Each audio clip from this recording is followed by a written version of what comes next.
प्रदेश के deputy CM Keshav Prasad Maurya Barabanki में अपने दौरे के लिए पहुंचे थे, जहां वो एक पंचायत में आयोजित ग्राम चौपाल कार्यक्रम में शामिल हुए और गांव वालों की समस्याएं सुनी। अध्यक्ष जिला पंचायत बाराबंकी माननीय राजेश रावत जी को यहाँ उन्होंने जिले के अलग अलग विभागों के द्वारा लगाए गए स्टॉलों को देखा और विकास कार्यों का भी निरीक्षण किया।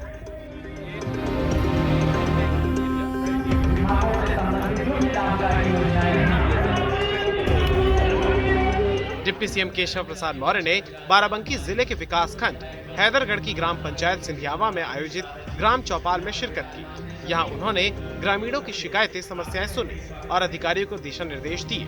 केशव प्रसाद मौर्य ने यहाँ ग्राम पंचायत भवन का लोकार्पण भी किया। इस दौरान मौर्य ने कहा कि इन्वेस्टर समिट से प्रदेश में काफी निवेश आ रहा है। उन्होंने अखिलेश यादव पर निशाना साधते हुए कहा कि अखिलेश यादव इन कंपनी को जनता ने बेरोजगार कर दिया है, इसलिए वो फ्रस्ट्रेशन में है। सत्ता में ना होने के चलते वो बिन पानी की मछली की तरह तड़प रहे हैं।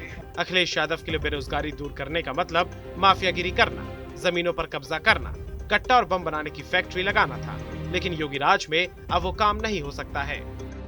सभी की जो बात कर रहे हैं अखिलेश ने कहा 10 लाख करोड़ से अधिक अखिलेश यादव जी बेरोजगार हो गए हैं। जनता ने बेरोजगार, उन्होंने कहा है मोमबत्ती कागज पे लगाने से उजाला नहीं होता है सर। केशव जी ने वो अखिलेश ने बोला है। ये अखिलेश यादव जी इस समय फ्रस्ट्रेशन में है और सत्ता के बिना जैसे पानी के बिना मछली तड़पती है, वैसे श्री अखिलेश यादव जी एंड कंपनी तड़प रही है। वो बेरोजगारी दूर करने का मतलब जमीन पे कब्जा करना, माफियागिरी करना, कट्टा बनाने की फैक्ट्री शुरू करना, बम बनाने की फैक्ट्री शुरू करना, दंगा करना, ये यूपी में अब नहीं हो सकता। डिप्टी सीएम केशव प्रसाद मौर्य ने कांग्रेस सांसद राहुल गांधी पर भी तंज कसा है। उन्होंने कहा है कि राहुल गांधी को भारत जोड़ो यात्रा का ढोंग न करके उन्हें भारत की जनता से माफी मांगो यात्रा निकालनी चाहिए। क्या मतलब है, ये अखिलेश जी या मायावती जी या टिकैत जी, ये लोग क्या करते हैं? मेरा संगठन नहीं, भारतीय जनता पार्टी जरूर यह मैं इस नाते कहता हूं कि श्री राहुल गांधी जी को भारत जोड़ो यात्रा या ढोंग करने की जगह उनको भारतवासियों से माफी मांगने के लिए यात्रा निकालनी चाहिए। 2024 को जिस तरह देख रहे हैं, जो इलेक्शन के जितने विरोधी हैं वो सब एक हो जा रहे हैं। 2024 में क्या 2014 से सब हमारे खिलाफ एक रहते हैं। केशव जी, अखिलेश ने कहा जो कमल खिलता है वो सिर्फ और जनता का समर्थन भाजपा के साथ है, मोदी जी के साथ है। इसलिए 2024 में 2019 से भी भारी अंतर से प्रदेश में और देश में कमल खिलेगा और माननीय नरेंद्र मोदी जी फिर देश के प्रधानमंत्री। आगे उन्होंने कहा कि 2014 से सपा, बसपा और कांग्रेस हमारे खिलाफ एक है।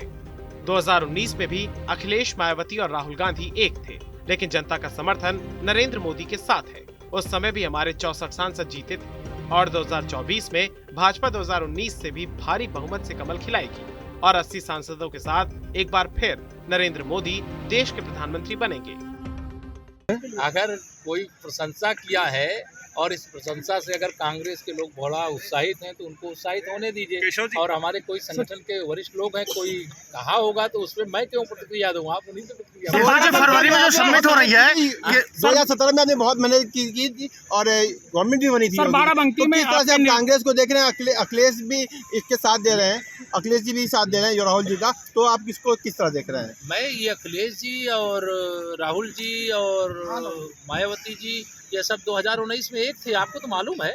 और एक थे तो भी क्या हुआ, 100% में से 51% वोट भारतीय जनता पार्टी को मिला। 64 सांसद हमारे जीते।